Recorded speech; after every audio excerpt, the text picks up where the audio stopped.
Donnie and Dolly. The team is supported by ableauctions.ca. Closing your business? We can help. And King of Floors, your vinyl, laminate, and engineered flooring superstore.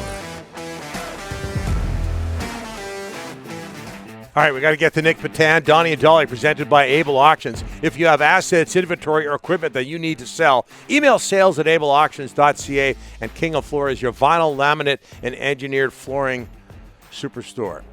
Yesterday, among other players, the Canucks signed Nic Petan, 26 years old, from Delta, played at North Shore Winter Club, a one-year, two-way deal with the Canucks worth $750,000 at the NHL level. He comes over after time with the Leafs and with the team that drafted him, the Winnipeg Jets, and Nic joins us now. Nic, thanks so much for doing this. How are you, sir? Hey, guys. Thanks for having me out here. What does it mean to play pro hockey in your hometown, and did that play a part in your decision, Nic? Yeah, for sure. I think anytime anyone gets a chance to play at home, and I just saw an opportunity, and obviously it's a really cool scenario with all the family and friends and supporting cast I have. So I'm super excited to be a part of the organization. Travis Green was one of your coaches with the Portland Winterhawks. What was your relationship with him like back then? Oh, it was great. We actually, I believe I was 17. We won the championship that year in Portland. So we had some good times together, and it's always been a healthy relationship for sure. What have you been told by the Canucks, Nic, Abbotsford versus Vancouver, that sort of thing? Kind of early on, not too much. Obviously, signing a two-way contract, it goes with the ins and outs. But my goal coming in is to fight for a spot. Coming in with full confidence in my game. I've played enough games in both leagues to know how to play, and I'm coming in, looking to take a spot. I'm not coming in going to Abbotsford, or the mindset going to Abbotsford. I want to play for the Canucks, and I have full confidence in my capabilities. Hey, Nic, minor hockey, tons of points. Western Hockey League, Portland Winterhawks, one of the top players in the dub. What's been the hardest part when it comes to transferring those points to the NHL level? I think first things first is I think, you can ask any player opportunity in play, minutes played, things like that, and scenarios and different situations. But like I said before, points in those leagues I don't think matter anymore. I think you got to, like you said, transfer them over to the NHL. And, in my game, I just want that opportunity to play as close as I can to my style of game in the NHL. And from there, I think I have full confidence in myself to get it done. So, Nic, you played in Winnipeg, you played in Toronto. Vancouver fans haven't seen a lot of you. Tell us what type of player you are. I'd say an all-around playmaker. I love to make plays.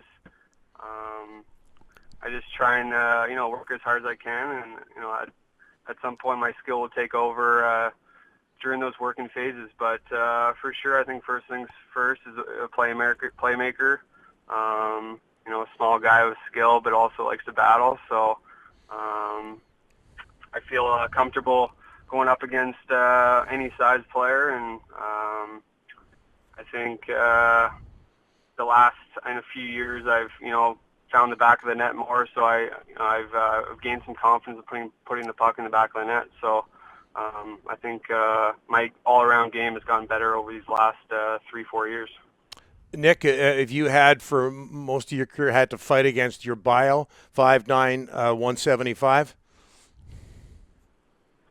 Yeah, you could say that. I think as I get older and turn into more of a man, at 26 now, I don't see that as an issue. I don't think it's ever been an issue, but I think it just goes back to finding that confidence of going up against anyone, and I think I have that.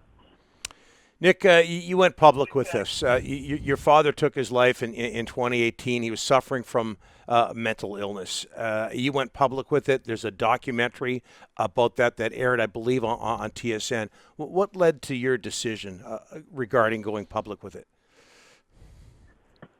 Yeah, I think it's it's important to come out, and with the time being now 2018, 2019, 2020, 2021 now, it's life is changing, and more people are coming out, and as you should. You shouldn't hide your feelings. You shouldn't keep things in.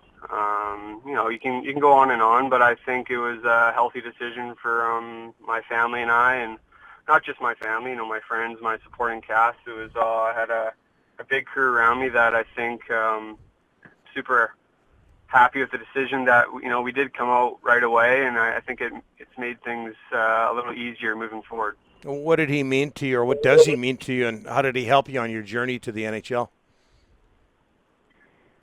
Yeah, I mean, as most kids, their dad taught them how to skate, and he was not a hockey player by any means, but he taught me how to skate and kind of taught me everything in life. So I take that still to this day. So does my older brother, and